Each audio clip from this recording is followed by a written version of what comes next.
Bienvenidos a este cuarto video del curso de edición de funciones. En esta oportunidad vamos a terminar de desarrollar el tema de función jurisdiccional, considerando cuál es el rol del juez en el sistema de audiencias.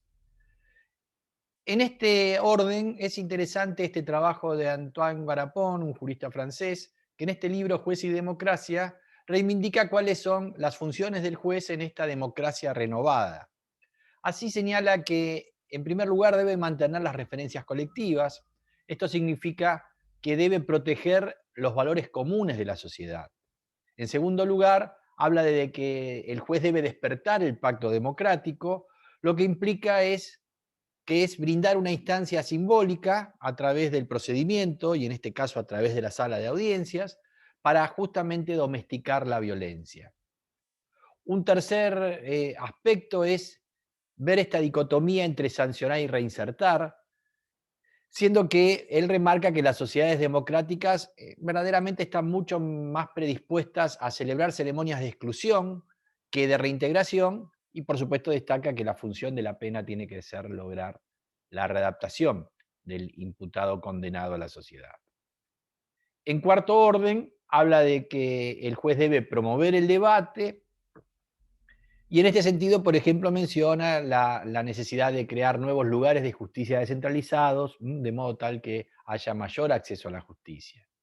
Y finalmente remarca que el juez debe ser enmarcado en un nuevo lugar, y de esta perspectiva señala que se debe revalorizar la imparcialidad del juez y también rehabilitar la ética del juez. Y sobre este aspecto es oportuno resaltar que en 2006 Naciones Unidas aprobó los principios de Bangalore sobre conducta judicial. Obviamente, toda esta nueva democracia renovada requiere de un escenario diferente al que por lo menos estamos habituados en el sistema federal de la República Argentina, que es la sala de audiencias como ese lugar donde simbólicamente se administra justicia. Supone obviamente un cambio cultural enorme. En el inquisitivo o incluso en el mixto, que como dijimos es un inquisitivo atenuado, el juez cargaba con esta mochila que era su compromiso con el descubrimiento de la verdad. Él debía garantizar el éxito de la investigación. En este nuevo modelo acusatorio de naturaleza adversarial, bueno, se libera de esa pesada carga y su único compromiso es con la conducción de la audiencia y con la decisión. Decisión que, como hemos cambiado de paradigma y pasamos desde el paradigma del orden, que atendía al conflicto secundario, la desobediencia del imputado a la ley del Estado, a un paradigma de gestión de la conflictividad, donde lo que busca el proceso es restablecer la armonía entre las partes y la paz social. Entonces también el juez en este nuevo modelo tiene este compromiso en la búsqueda de la pacificación. Desde esta perspectiva, Gonzalo Rúa, un reformista incansable que desde INESIP ha trabajado en numerosos procesos de Latinoamérica de reforma, habla de que el juez en esta conducción de audiencias tiene distintas obligaciones. Algunas de esas obligaciones van relacionadas directamente con el sistema de administración de justicia. Y en este sentido, dice que el juez debe mantener la disciplina en la audiencia, debe controlar los tiempos de duración, y, en definitiva, también tiene que fortalecer la publicidad como una manifestación republicana. Y también hay obligaciones del juez en la conducción de audiencias respecto de las partes que están litigando. Por un lado, tiene que asegurarles a esas partes la contradicción. Por supuesto, esto en el marco de audiencias contradictorias, porque también, justamente por ese virar del paradigma del orden al de gestión de la conflictividad, bueno, como realización de última ratio puede obtenerse esa pacificación y esa armonía entre las partes con salidas consensuadas. O sea, hay audiencias de acuerdo donde las partes llevan su acuerdo ante el juez para que el juez lo homologue. Y de esta perspectiva, el juez, en la instrucción penal preparatoria, donde se van a dar estas salidas alternativas, tiene que tener un rol proactivo, porque justamente tiene que buscar esa pacificación. Tiene que generar los acuerdos, si no se dan espontáneamente. Y de esta perspectiva, en esos acuerdos que se le presentan al juez para que los homologue, el juez no solo debe verificar que se dan los requisitos legales, porque nuestro modelo de oportunidad es de oportunidad reglado, legal oportunidad. El legislador da los requisitos que permiten suspender o no iniciar la persecución penal a través de una salida consensual. Y entonces el juez no solo debe verificar que se verifican esos requisitos al momento de homologar, sino que también se tiene que preocupar porque la solución que se adopte para el caso logre la pacificación como fin del proceso. Respecto a estas obligaciones con el sistema de administración de justicia, bueno, en esa dirección de la audiencia tiene que moderar la discusión y tiene que poner límites, pero por supuesto que esos límites en el uso de la palabra no deben lesionar el ejercicio de los derechos. Respecto de ese poder de policía, el artículo 8 de la Ley del Poder Judicial señala que los jueces, justamente para asegurar el normal desarrollo de las audiencias y la regularidad del litigio, poseen este poder de policía y para ello pueden requerir el auxilio de la fuerza pública para mantener el orden en el desarrollo de la audiencia. Y este mismo artículo agrega que en caso de incumplimiento reiterado y grave, los jueces deberán formular las denuncias ante los organismos disciplinarios pertinentes.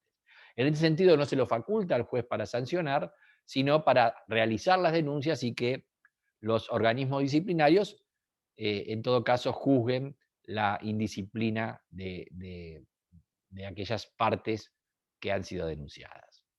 En cuanto al lenguaje, también aparece como algo central en este sistema de audiencias orales y públicas de cara a la sociedad. El artículo 4 de la Ley Orgánica del Poder Judicial va a decir que los jueces se tienen que expresar en lenguaje claro y sencillo, un lenguaje que sea comprensible por todos los presentes, en particular imputado y víctima como protagonistas centrales. Es un tema de acceso a la justicia este uso del lenguaje claro y sencillo. Y el juez no solo debe usarlo él, sino que es garante de que los demás intervinientes en el proceso también hagan uso de ese lenguaje claro y sencillo. Y en materia de decisiones, bueno, hay pautas muy concretas, tanto el artículo 7 de la Ley Orgánica del Poder Judicial como los artículos 20, 111 y 306 se ocupan del tema. Y respecto a esas decisiones, bueno, esas decisiones por supuesto que deben ser fundadas, de una república se trata. No, esa fundamentación no es reemplazable por la simple relación de documentos, por simples afirmaciones dogmáticas, ficciones legales, o expresiones rituales o apelaciones morales. Y a veces nos encontramos en que, bueno, hay una tendencia de los jueces, sobre todo, por ejemplo, en materia de juicios abreviados, a dictar sentencia de manera bastante liviana, sin respetar estos estándares. Y estas mismas normas también van a exigir que, bueno, sea la resolución de carácter oral o escrito, bueno, se use un lenguaje también claro y sencillo, y en el caso de las sentencias definitivas, que tienen que ser los fundamentos dados por escrito, exige también el código, con esta idea de acceso a la justicia, que la sentencia que se dicta también se la explique de manera oral en la audiencia. Ahora, respecto de los otros tipos de resoluciones que no sean sentencias definitivas, pueden ser entonces fundadas de manera oral, sin necesidad de que haya resolución por escrito, pero por supuesto, a los fines de los controles por medios de impugnación, se debe dejar suficiente registro que hoy lo brindan los medios tecnológicos. En la conducción de audiencias hay una diferencia entre las audiencias de la etapa preparatoria, de la IPP, y por supuesto el juicio oral, la audiencia de juicio. Respecto del juicio oral, bueno, el juez tiene que asumir un rol pasivo y ese rol pasivo básicamente lo impone la necesidad de preservar su imparcialidad. Pero en la etapa preparatoria, por supuesto que no existe esa cortapisa de un rol pasivo, sino que por el contrario, el sistema exige un rol proactivo. En este sentido, por ejemplo, Leticia Lorenzo dice que no solo es posible, sino que es necesario que ese juez de la IPP sea proactivo, y señala que la intervención de los jueces realizando preguntas aclaratorias en esta etapa, consultando sobre el respaldo de información que las partes tienen, impidiendo que las discusiones se desvíen del objetivo que motivó la audiencia, es esencial para lograr una decisión de calidad. Vale la pena citar esta publicación, Sistemas Judiciales, que en este número, una revista del CEJA y de UNESIP, que en este número se ocupa de litigación y sistema para audiencias. Y respecto de las audiencias en la etapa preparatoria, remarca que son audiencias argumentativas, donde las partes exponen ante el juez y no producen pruebas, sino que dicen qué evidencia tienen. Y por supuesto que una parte controla a la otra respecto de lo que va a decir cada una de ellas. En estas audiencias preparatorias, de la etapa preparatoria, cuando son contradictorias, el juez tiene que tener también un rol proactivo. Y ese rol proactivo lo que tiene que buscar es detectar aspectos controvertidos por las partes, para ver dónde están los problemas, dónde está la litis que él tiene que resolver. Y para eso, en ese rol proactivo, el juez puede exhortar a que le presenten evidencias y también tiene la posibilidad el juez de interrogar a la contraparte si es cierta la información que ingresa a la contraria. Esto lo puede hacer en esta etapa, no en la de juicio. Finalmente, el juez debe procurar intervenciones dinámicas y flexibles para que sea ágil la audiencia y además se convierta en audiencias multipuertas, donde puedan plantearse diversas cuestiones en una misma audiencia. Hay un trabajo en esa revista que les mencioné de Gonzalo Rúa y Leonel González, donde ellos analizan el rol del juez en los distintos tipos de audiencias que se puedan dar. Así, por ejemplo, en la audiencia de formalización de la imputación, que es aquella audiencia donde el Ministerio Público le hace saber al imputado ante su defensor y ante el juez cuál es el hecho que se le imputa, las evidencias con las que cuente la calificación legal. Bueno, ellos señalan allí que, por supuesto, si bien la idea son audiencias orales en las que no pueden leerse los alegatos de las partes y demás, sí hay alguna posibilidad de lectura. Y, por ejemplo, remarcan que no solo es posible, sino que es plausible que el fiscal lea el hecho imputado. Desde esta perspectiva, lo que señalan es que en esa lectura van a estar mejor precisadas las circunstancias de modo, tiempo y lugar, que lejos de desnaturalizar la audiencia, lo que hacen es dar mayores precisiones para que haya un mejor ejercicio del derecho de defensa y, en definitiva, un mejor contradictorio. En esta audiencia de formalización, el juez está facultado, según señalan, en este trabajo, para solicitar aclaraciones si la imputación que está formulando el fiscal no es lo suficientemente clara y es confusa, justamente como en función de juez de garantías.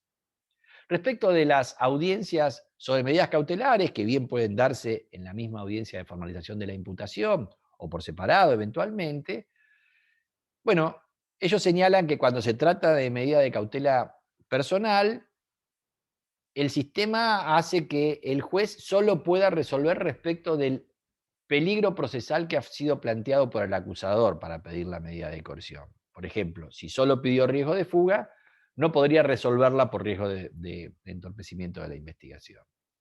Y lo que sí señalan es que en esta función de juez de garantías, el juez puede aplicar medidas de oficio menos graves que las requeridas, y aun cuando no hayan sido materia del litigio, en el sentido de que la defensa no las postuló como una medida alterna menos grave. Puede hacerlo de oficio justamente porque está en juego la libertad del imputado y él es juez de garantías. Finalmente se refieren a las audiencias homologatorias, donde aparecen varias obligaciones y dinámicas del juez. Por un lado, tiene que verificar el consentimiento de las partes, un consentimiento que sea libre, un consentimiento informado, y que conozcan cuáles son sus derechos cada una de las partes, por ejemplo, el imputado, la posibilidad de que su caso sea ventilado en un juicio oral y público. Si son salidas alternativas vía principio de oportunidad, como conciliación, como suspensión del juicio a prueba, bueno, lo que tiene que hacer el juez es verificar la legalidad, porque lo que tenemos es legal oportunidad, o sea, la ley determina cuáles son los casos en los cuales puede suspenderse la persecución penal. Hablan también Gonzalo Rúa y Leonel González de que el juez debe verificar la proporcionalidad del acuerdo, en el sentido de, muy limitado, en el sentido de que lo que no haya es evitar que haya un abuso de poder, que una parte atropelle a la otra. Y finalmente proponer, ven la posibilidad de que el juez en ese tipo de salidas alternas, como por ejemplo la suspensión del juicio a prueba, pueda imponer medidas que sean distintas a las acordadas. en tanto y en cuanto, por supuesto, tienen que ser esas medidas que oficiosamente impone el juez por fuera del acuerdo de las partes, tienen que verificar que sean más eficaces que aquellas acordadas por las partes a los fines de la armonía entre las partes y la pacificación como ese fin del proceso macro en esta dinámica de gestión de la conflictividad. Respecto de esta otra audiencia central, la más importante para habilitar un juicio oral y público, que es la audiencia de control de la acusación y que está prevista en el artículo 279, la idea es que esa audiencia normativamente da una nueva posibilidad de esas salidas alternativas tardías, pero que, bueno, pueden ser acordadas como expresión de última ratio del derecho penal. Ahora, si eso no se verifica, y para lo cual el juez tiene que también asumir un rol proactivo dentro de esa función macro de pacificar y lograr armonía entre las partes, bueno, si eso no se logra y tampoco procede, por ejemplo, un sobreseimiento instado por la parte, bueno, la cosa va a transitar hacia el juicio oral y público. Y en este sentido, el rol del juez de la IPP en este caso se transforma en una audiencia de preparación del juicio. El código, esta audiencia, a partir de la reforma del 2018, se la encomienda a un juez de la Cámara de Apelaciones de la jurisdicción. Y esa audiencia de preparación del juicio lo que implica es que las partes ofrezcan las pruebas para el juicio de culpabilidad y eventualmente para el juicio de la cesura del juicio, o sea, la determinación judicial de la pena, y el juez debe decidir la admisibilidad de la prueba. Y en esa admisibilidad de la prueba, el juez tiene facultades para rechazarlas de oficio, aunque no haya habido oposición. Y en eso también tiene que asumir un rol proactivo. Y esta potestad tiene que ver con que el juez también debe buscar que el sistema sea eficiente, de modo tal de no admitir pruebas que, por el solo hecho de no haber sido contradichas por las partes, lleven a introducir prueba innecesaria y estéril para el juicio. Por eso, entonces, el juez tiene esta posibilidad de actuar de oficio. Y en esta misma lógica de buscar eficiencia, el juez también con un rol proactivo, y esto lo prevé expresamente el Código Procesal Penal Federal, en esta audiencia el juez tiene que estimular la realización de convenciones probatorias.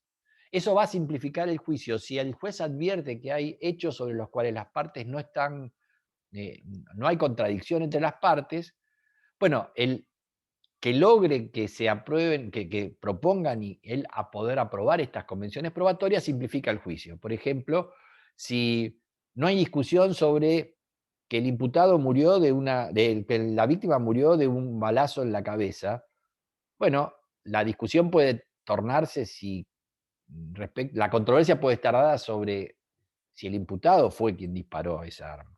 Bueno, entonces la convención probatoria determinará que ya no se discuta en el juicio, se dé por verificado que que la víctima murió de un tiro en la cabeza, y lo que se discutirá exclusivamente es si ese disparo lo produjo o no el imputado.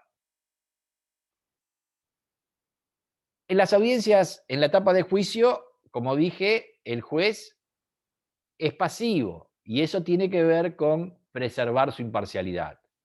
Y esa imparcialidad se trata de preservar a punto tal que ya no es quien admite o rechaza la prueba, sino que eso viene ya hecho desde la IPP. En este sentido, este rol de pasividad busca preservar esa imparcialidad y, por ejemplo, en ese trabajo, Rúa y Leonel González señalan que el juez que dirige el debate no podría oponerse a preguntas de las partes si no hubo oposición, aunque hubiera razón para que se hubiera opuesto. Si se hubieran opuesto, hubiera hecho lugar a esa objeción. Pero claro, como fórmula para, de alguna manera, neutralizar esta imposibilidad que le confieren al juez de oponerse si no hubo oposición, lo que ellos señalan es que el juez debería tomar nota de que esa pregunta, bueno, tenía estas debilidades y en consecuencia la respuesta a esa pregunta, que al final no fue objetada y que si lo hubiera sido, hubiera hecho lugar a la oposición, lo que brinda es una respuesta de baja calidad y así la debe mensurar a la hora de su toma de decisión. Por supuesto que, como vimos en el video anterior, está toda la problemática de la posibilidad de los jueces de formular preguntas. Por supuesto, no pueden hacer preguntas directas, y ahora sí el código, en la reforma del 2018, en línea con lo que dice la ley de Poder Judicial en el artículo 5, le permite formular preguntas aclaratorias. Este, por supuesto, que es un tema controversial, y sobre esta cuestión y alguna otra que tiene que ver con introducción de pruebas, el juez Juan Sicchiaro, en una conferencia que brindó en la Universidad Austral en el 2020, bueno, señala que hay un juez en este modelo amordazado y que esa situación en alguna medida limita las posibilidades de conocer la verdad. Y que, bueno, la verdad, el descubrir la verdad ha sido y termina siendo aún en los procesos de conocimiento, en los procesos contradictorios, simplemente con el método de la contradicción y no la indagación, que era un juez inquisidor, bueno, el fin del proceso penal, porque parece ser que ese sería el modo de pacificar cuando llegamos a esa instancia. Y lo que marca Sicchiaro es que, bueno, con esta lógica, en definitiva, se terminan priorizando las reglas del juego de ese modelo acusatorio adversarial a rajatablas por sobre la justicia del caso. Y que en definitiva, en su lógica, y no es insensato eso tal vez, hay que priorizar la justicia del caso. Y entonces, esta posibilidad de dar mayores facultades a los jueces eh, para ese conocimiento de la verdad. Marca en este sentido que se da la paradoja de que mientras el proceso privado, el proceso civil, tiene una tendencia a brindar mayores facultades al juez para que pueda actuar de oficio, como por ejemplo medidas para mejor proveer. El artículo 36 del Código Procesal Civil y Comercial autoriza algunas de esas medidas de oficio. Resulta ser que en el proceso penal vamos en la dirección contraria cuando el interés estatal eh, por los valores en juego es superior. Con lo cual ahí advierte que se da esta paradoja. Y además, por supuesto, que marca una diferencia entre esa limitación a solo formular preguntas aclaratorias respecto de los jueces de juicio, a lo que sucede, por ejemplo, en la regulación de medios de impugnación, donde en el artículo 362, segundo párrafo del Código Procesal Penal Federal, en esta materia de recursos, señala que en las audiencias de sustanciación de esos medios de impugnación, los jueces pueden interrogar a los recurrentes sobre las cuestiones planteadas y sus fundamentos legales, fundamentos doctrinarios o jurisprudenciales, mostrando allí que en esta materia hay un estándar diferente donde los jueces tienen mayores facultades para descubrir esa verdad en todo caso o adoptar una decisión de mejor calidad. En definitiva, es un tema, por supuesto, muy controversial, y tiene que ver un poco con estos movimientos pendulares, ¿no? Estamos pasando de un modelo inquisitivo, aunque mixto, pero con aún facultades en el código Levene hacia, digamos, otorgar la posibilidad de que los jueces interroguen en el juicio, a un modelo acusatorio adversarial, y esos movimientos pendulares hacen que oscilemos de una punta a la otra. Probablemente, bueno, con el tiempo logremos algún punto de equilibrio entre los modelos. La realidad es que los modelos inquisitivos van permeando cada vez más hacia los acusatorios. Eso es el código Lever, en definitiva, desde 1992 hasta hoy. E incluso en otras latitudes, la realidad es que modelos que son acusatorios, e incluso acusatorios adversariales, tienen alguna puerta de entrada a prácticas que son inquisitivas, justamente buscando esos puntos de síntesis. Bueno, hasta aquí hemos llegado con este rol del juez en las audiencias. En los próximos videos empezaremos a tratar el tema de la función requirente, el rol del Ministerio Público Fiscal en el proceso penal. Espero me acompañen en esos videos. Desde ya, muchas gracias.